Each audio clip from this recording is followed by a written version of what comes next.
वो समझते हैं कि मेरी जात पर हमको जिता दिया। गलतफहमी है उनको। जात पर उन्होंने वो नहीं जीते हैं बेगूसराय में, नीतीश कुमार के अनुरोध पर जीते हैं। उनको होश में रहना चाहिए, याद रखना चाहिए। अब देखिए कि आंगनबाड़ी सेविका सहायिका हैं, वो क्या कर रहे हैं नहीं कर रहे हैं उसको सीडीपीओ साहिबा ही डील करेंगी। मुखिया जी का उसमें कोई अधिकार नहीं है। वो पता चला कि खिचड़ी बन रहा है कि नहीं बन रहा है, वो मातृत्व लाभ योजना का लाभ मिल रहा है कि नहीं मिल रहा है, स्कूल में मास्टर साहब हैं पढ़ा रहे हैं कि नहीं पढ़ा रहे हैं, या गांव का जो पहले से गड़बड़ी हुआ उसको वो देख नहीं सकते। तो मुखिया होने का क्या मतलब होता है? कुछ नहीं होता है। बाद भी पंचायतों का उन्होंने थोड़ा जो पंख काट दिया है, ये बेहतर नहीं हुआ। नमस्कार, आप देख रहे हैं बेगूसराय खबर। हम हैं सौरभ कुमार। अभी हम आपको खास मेहमान से मिलाने वाले हैं और इनसे बराबर हमारी मुलाकात होती रहती है महीना 2 महीने के अंदर, और कुछ न कुछ ये मीडिया में हलचल मचाते रहते हैं। आइए, हमारे साथ है जेडीयू नेता सह प्रसिद्ध मजदूर नेता डॉक्टर एहतेशामुल हक उर्फ लुलु अंसारी जी। आइए जानते हैं क्या कहते हैं, और ये सियासी अभी जो पूरे प्रदेश में मचा हुआ है उस पर भी चर्चा करेंगे। और मैं बता दूं, ये लरुआरा पंचायत के मुखिया प्रतिनिधि है। आइए हम जानकारी लेते हैं। सबसे पहले डॉक्टर साहब, हमारे चैनल में आपका बहुत बहुत स्वागत है। आप लोग का भी स्वागत है। आप लोग बराबर ये मेरे पंचायत से प्रेम रखते हैं, इसलिए आते रहते हैं। मैं शुक्रगुजार हूं आपका। सर, सबसे पहले हम स्टार्टिंग करेंगे पंचायत लेवल से, फिर हम जाएंगे प्रदेश लेवल तक। सबसे पहले ये बताइए, पंचायत को 3 वर्ष पूरे हो चुके हैं, आप मुखिया प्रतिनिधि हैं, और इस पंचायत में क्या विकास के कार्य अभी तक आपने किए? मजदूर के लिए, बीड़ी मजदूर के लिए, अपने पंचायत के गरीब बुजुर्ग के लिए क्या क्या काम किए? देखिए, हम तो यही महसूस किए कि हमारे आदरणीय मुख्यमंत्री श्री नीतीश कुमार जी को किसी ने वो गलत रिपोर्ट दे दिया। बिहार में अधिक संख्या में उन्हीं के लोग मुखिया, सरपंच, जिला परिषद, वार्ड मेंबर, वार्ड पंच, सभी जो जनप्रतिनिधि हैं, और विशेष रूप से आपको हम ध्यान देना चाहेंगे कि आधी आबादी तो सब उन्हीं के लोग हैं। उसके बाद भी पंचायतों का उन्होंने थोड़ा जो पंख काट दिया है, ये बेहतर नहीं हुआ।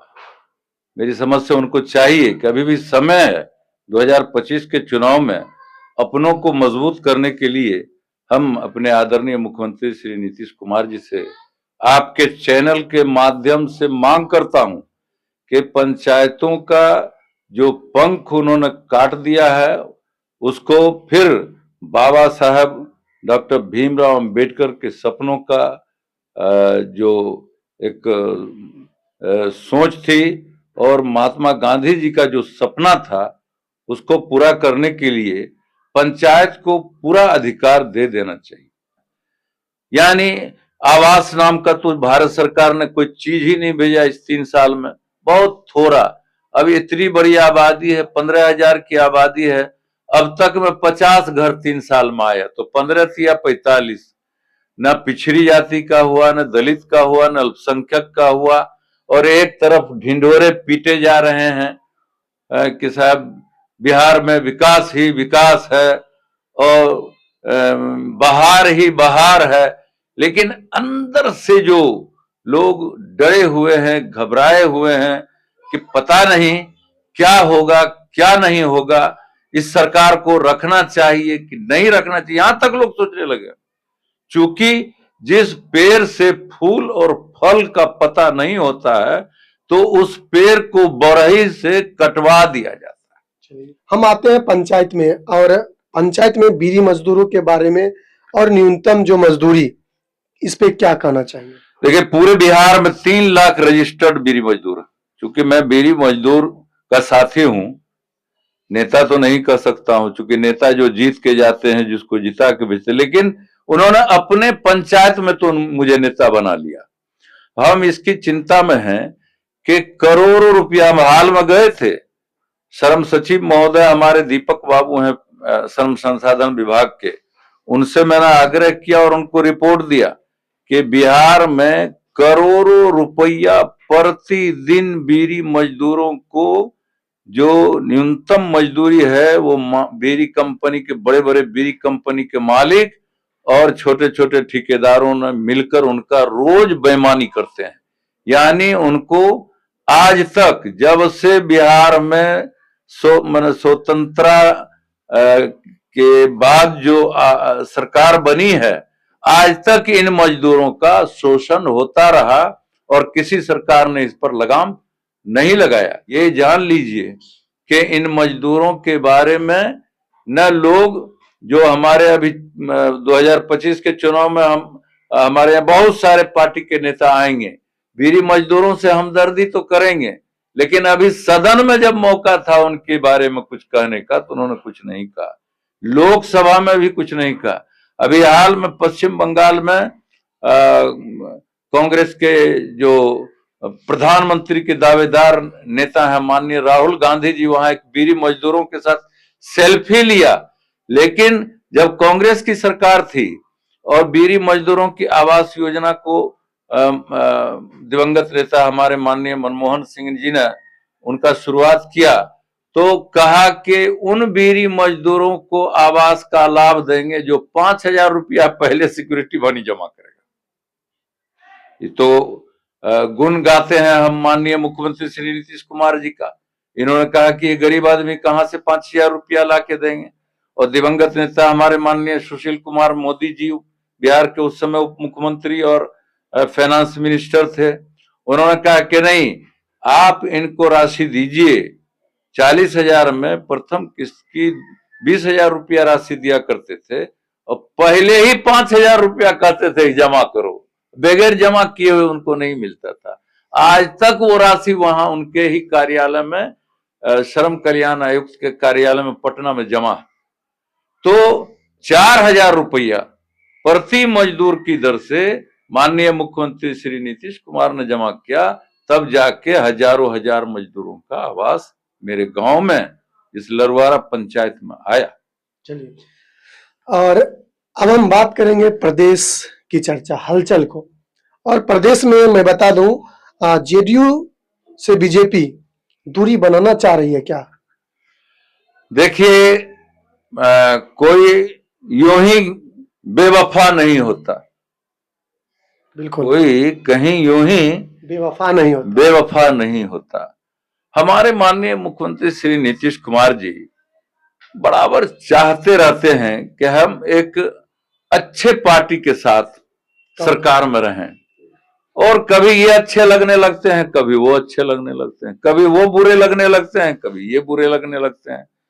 बुराई का पता जब चल जाता है हमारे नेता को, अब जैसे देखिए कि अपने दोस्त के लिए आप आस्तीन में जब सांप रखेंगे तो वो तो बचना चाहेगा कि सांप के डंक से हम बच जाए।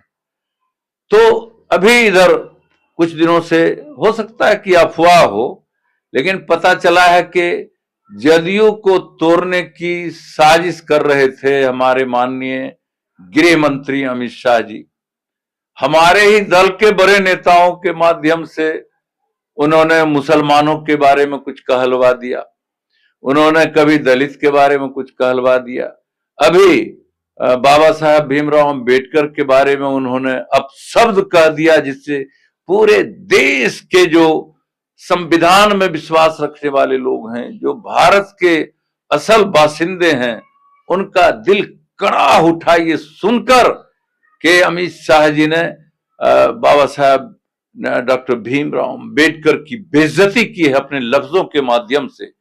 तो लफ्ज में उनके सारे एटम बम थे, यानी उन्होंने कोशिश किया कि बाबा साहब भीमराव अंबेडकर की वजूद को मिटा दें, और जो इस मुल्क में बाबा साहब भीमराव अंबेडकर जी का वजूद मिटाना चाहेगा, वो खुद बर्फ की तरह गलता हुआ नजर आएगा और धीरे धीरे वो खुद मिट जाएगा। आज वैश्विक जो माहौल है दुनिया में, आधुनिक युग में लोग प्रवेश कर गए। आज पूरी दुनिया में एजुकेशन के मामले में भारत सबसे पीछे चल रहा है। आज पूरे दुनिया में दो तरह की कहीं व्यवस्था नहीं है। गरीबों के लिए सरकारी अस्पताल, यानी भारतीय नागरिकों के लिए सरकारी स्कूल, और इंडिया वालों के लिए निजी अस्पताल और डीएवीपी और मॉडर्न स्कूल में बच्चे पढ़ रहे हैं। ये तो अभी हमारे नेताओं को जरा भी समझ में नहीं आया। या तो फिर वो भाषण में हमदर्दी जताते हैं, लेकिन दिल में उनके दर्द मुल्क के प्रति, मुल्क के बेरोजगारों के प्रति, मुल्क के गरीबों के प्रति, मुल्क के बच्चों के प्रति, मुल्क में महिलाओं के प्रति नहीं थी। अगर ये सब चिंता था तो एक ही नेता है पूरे देश में इस वक्त, जो आदरणीय मुख्यमंत्री श्री नीतीश कुमार ने कभी मजहब का काम उन्होंने नहीं किया। उन्होंने भारतीय जो बेरोजगार नागरिक हैं, भारत के जो लाचार नागरिक हैं, भारत के जो वंचित समाज हैं, भारत के जो पिछड़े लोग हैं, और यही कारण था कि लगातार 2009 से हमारे नेता ने, जब भी कोई केंद्र में सरकार रही, हम विश्वास भी करें तो किस पर करें, जिस समय हमारे यूपीए 2 की गवर्नमेंट थी इंडिया में, हमने, हमारे नेता ने उस समय रामलीला मैदान में सब बड़ी सभा करके विशेष राज्य का दर्जा मांग किया। अभी तो विशेष राज्य दर्जे का पढ़ ही कतरवा दिया हमारे माननीय मोदी जी ने। माननीय मोदी जी ने सिखा दिया। बिहार के जो जीतन राम मांझी हमारे मुख्यमंत्री बनाए गए थे हमारे ही दल की तरफ से, और उनके माध्यम से बड़ा साफ बयान दिया। जैसे ही मंत्री पद का शपथ लेके बिहार में आए, उन्होंने नीतीश कुमार के दिल को भूर कर देने वाली बात किया कि बिहार को किसी भी कीमत पर विशेष राज्य का दर्जा नहीं दिया जाएगा। बताइए, कोई तरीका हुआ? हम गठबंधन में हैं, हम गठबंधन में हैं, हमारे दिल को इस तरह शीशे की तरह चकना चूर कर देना चाहेंगे, और हम आप आशा रखते हैं कि आपके साथ मेरा मन मिला हुआ? नहीं, तन मिला हुआ है, मन किसी समय भटक सकता है। लेकिन एक बात कहना चाहेंगे, अभी कुछ दिन पहले जब मोदी जी आए थे उलाव हवाई अड्डा बेगूसराय में, तो उस समय नीतीश कुमार जी ने मोदी जी का हाथ पकड़ के बोले कि हम भटक गए थे, इधर से उधर चल गए थे, लेकिन अब हम नहीं जाने वाले हैं। और दूसरी बात, जब प्रधानमंत्री बन के आए तो सबसे, इतने प्रदेश हैं लेकिन सर्वाधिक करोड़ों करोड़ आपके क्या कहते हैं, विकास की योजना को यहाँ पे लागत दी है। इस पे क्या कहना चाहेंगे? सब सर्वाधिक बिहार को ही मिला है, इतना प्रदेश में सबसे ज्यादा बिहार को मिला है, क्या कहेंगे इस पे? देखिए, विकास के मामले में तो बिहार हमेशा से मेरी नजर में पिछड़ा हुआ, और जो भी सरकार दिल्ली में आएगी और यहाँ का नेता चमचा बन के उनका रहेगा, बिहार कभी तरक्की नहीं करेगा। बिहार के नेताओं को अब चाहिए अपने पैर पर खड़ा हो। आज पूरे देश में आप लोग मीडिया भाई, ये नौजवान हैं, आप जाते होंगे तो देखते होंगे कि छोटे छोटे व्यापारियों को कितनी सुविधा है। वहां लोकल ट्रेनें हैं, लोकल बस है, कम खर्च वाली चीज है, ताकि गरीब लोग रोजगार करके अपनी 2 जून की रोटी हासिल कर सके। बिहार को अब तक क्या मिला है? बिहार में अब तक सिर्फ एक बिजली की बात जो थी वो माननीय मुख्यमंत्री जी को उन्होंने पूरा किया। बाकी अब पूरे बिहार में जरा गांव में घूम कर देख ले लोग, जनरल दिनों में ये तो एक के मरतबा आएंगे, इलेक्शन के जमाने में हेलीकॉप्टर से उतरेंगे, मंच पर जाएंगे, मंच सजा धजा करके लोग रखेंगे। नहीं तो गांव की सूरत अभी भी लोग जाके देख ले तो गांव के लोगों के बदन पर आज सर्दी के जमाने में गर्म कपड़े नहीं है, पेट में रोटी नहीं है, बच्चों को पढ़ाने का औकात नहीं है, सरकारी स्कूल में जा रहे हैं, कोचिंग का नाम ले रहे हैं, और जितने भी कल्याणकारी और विकास का योजना बनाते हैं हमारे नेता के आईएएस अफसर साहिबान, वो जानबूझ करके उसके आवेदन को इतना उलझा देते हैं कि एक भी गरीब के परिवार का बस की बात नहीं कि वो आवेदन करके पंचायत में, प्रखंड में, अंचल में, जिला में, अनुमंडल में वो स्कीम को हासिल कर सके।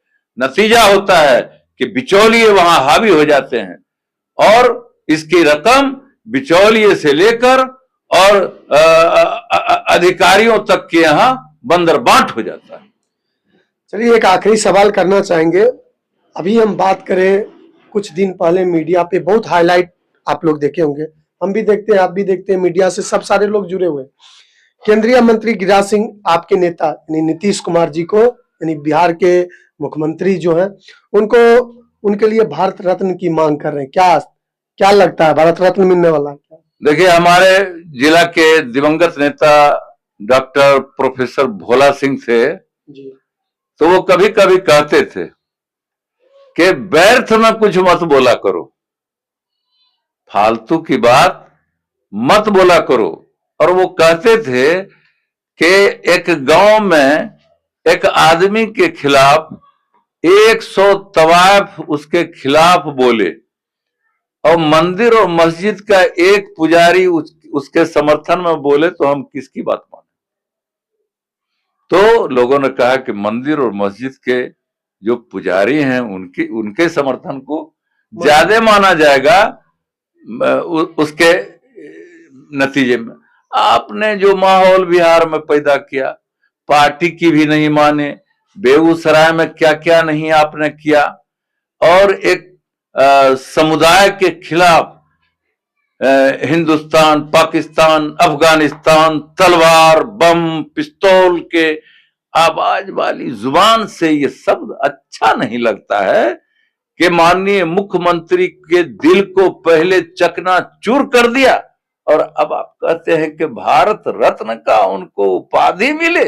ये कहीं से मुनासिब नहीं। हालांकि मैं बड़ा छोटा कद का कार्य करता हूं, लेकिन दिल में उनके खिलाफ बड़ी तूफान, बड़ी आग लगी हुई रहती है कि जब हम लोग मिलने भी जाते हैं, हम एनडीए के साथी हैं, हमारे बारे में आपका इतना नजरिया खराब रहता है, आपके कार्यक्रम को हम सफल करवाते हैं, आपके लिए चूंकि इतना कहने के बाद भी आपके लिए वोट करवाता हूं, आपकी जीत की दुआएं करता हूं, देश सुख समृद्धि का पात्र बने, देश में शांति अमन कायम हो, ये सोचना चाहिए एक नेता को। आप भारत के सरकार के आप कैबिनेट मिनिस्टर होते हैं, दुनिया में जब आपका नाम सुनता होगा, और यहां जब हम आपको देखते हैं तो क्या महसूस होता होगा, ये तो खुद उनको सोचना चाहिए। बेगूसराय ने तो इस मर्तबा उनको माफ कर दिया, हालांकि मन बनाया हुआ था लोगों ने कि हम साफ कर देंगे, लेकिन हम लोग लाचार थे। आदरणीय मुख्यमंत्री श्री नीतीश कुमार ने बेगूसराय में आकर आग्रह कर लिया, हमारे जदयू के साथियों को भी और गरीब मजदूरों को भी, कि मेरी बात पर गिरिराज